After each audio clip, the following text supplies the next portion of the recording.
ক্ষোভে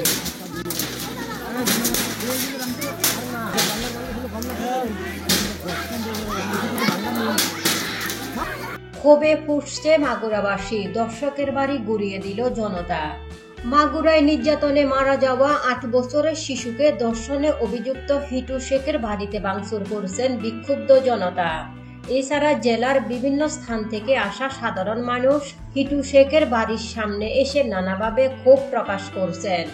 শুক্রবার ১৪ মার্চ সকালে মাগুরা শহরের নিষ্কান্দুয়ালি এলাকায় হিটু শেখের বাড়িতে গিয়ে দেখা যায় ভাঙচুর ও পোড়া বাড়িতেই কেউ ডিল ছুড়ছেন, কেউ বা দেয়াল ভাঙছেন, আবার কেউ গালাগালি করছেন।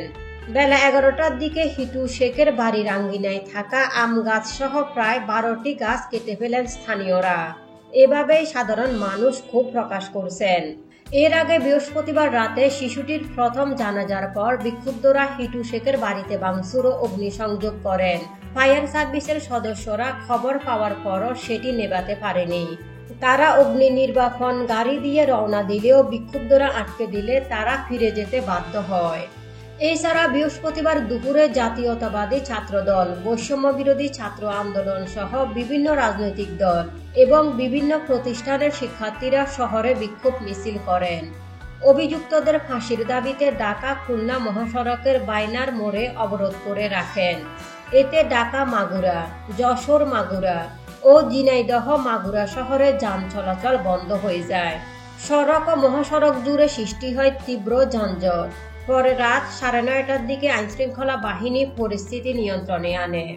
মাগুরা সদর থানা পুলিশের ভারপ্রাপ্ত কর্মকর্তা ওসি মোহাম্মদ আইয়ুব আলী বলেন, শিশু ধর্ষণে অভিযুক্ত হিটু শেখের বাড়িতে অগ্নিসংযোগের খবর পাওয়ার পর পুলিশ কয়েক দফা সেখানে যাওয়ার চেষ্টা করলেও বিক্ষুব্ধদের প্রতিরোধের মুখে সেটি আর সম্ভব হয়নি।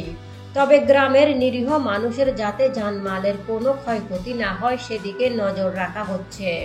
প্রসঙ্গত, মাগুরায় বোনের বাড়িতে বেড়াতে গিয়ে গত ৫ মার্চ রাতে ধর্ষণ ও নিপীড়নের শিকার হয় ৮ বছরের শিশুটি। সেখানে বোনের শ্বশুর তাকে ধর্ষণ করেছে বলে জানায় সে। ধর্ষণের ঘটনায় শিশুটি গুরুতর অসুস্থ হয়ে পড়ে। তার বোনের অভিযোগ, গুরুতর অসুস্থ হওয়ার পরেও তাকে চিকিৎসার জন্য না নিয়ে উল্টো ঘরের ভেতরে আটকে রেখে নির্যাতন করা হয়। পরের দিন ৬ মার্চ সকালে প্রতিবেশী এক নারী তাদের ঘরে আসলে বিষয়টি সবার নজরে আসে। এরপর শিশুটিকে মাগুরা সদর হাসপাতালে নেওয়া হয়। ততক্ষণে শিশুটি অচেতন হয়ে পড়ে। হাসপাতালে গিয়ে বোনের শাশুড়ি চিকিৎসকদের জানান শিশুটিকে জিনে ধরেছে। তবে কিছুক্ষণের মধ্যে চিকিৎসকরা বুঝতে পারেন শিশুটি ধর্ষণের শিকার হয়েছে। বিষয়টি টের পেয়ে হাসপাতাল থেকে পালিয়ে যান বোনের শাশুড়ি। ৬ মার্চ দুপুরে উন্নত চিকিৎসার জন্য শিশুটিকে ফরিদপুর মেডিকেল কলেজ হাসপাতালে পাঠানো হয়। সেখান থেকে ওই দিন রাতেই পাঠানো হয় ঢাকা মেডিকেল কলেজ হাসপাতালে। ঢাকা মেডিকেলে ২ দিন লাইফ সাপোর্টে থাকার পর ৮ মার্চ শনিবার তাকে ঢাকার সম্মিলিত সামরিক হাসপাতালে স্থানান্তর করা হয়। বৃহস্পতিবার ১৩ মার্চ দুপুরে চিকিৎসাধীন অবস্থায় শিশুটির মৃত্যু হয়। ধর্ষণের ঘটনায় মাগুরা সদর থানায় মামলা করেছেন শিশুটির মা।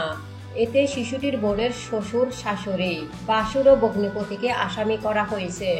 তাদের সবাইকে গ্রেপ্তার করেছে পুলিশ। মামলাটি এখন হত্যা মামলায় রূপান্তরিত হবে।